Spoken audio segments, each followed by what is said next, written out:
Muling mapalaban itong si David laban sa mga tauhan ni Ramon. Ang akala ni David ay nakalimutan na ni Ramon ang kanyang atraso, kalatanggol. Pero nasurpresa naman itong si David nang bigla namang nagsulputan ang mga tauhan ni Ramon. Dumating ang mga tauhan ni Ramon sa Dimas para tangayin itong si Marites.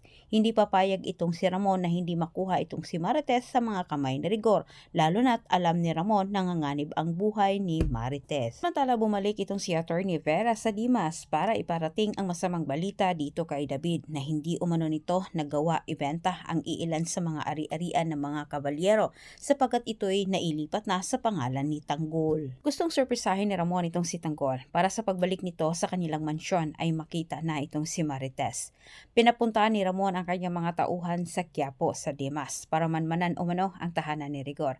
At nagkataon naman sa mga oras na yon, wala itong si Rigor dahil siya'y kumilos din para hanapin itong si Ramon. Isang nakipagbakbakan itong si David sa mga tauhan ni Ramon. Habang nakipagbakbakan naman itong si David sa mga tauhan ni Ramon, si Marites din ay sinusulsulan din ni Roda sa tapat itong gawin.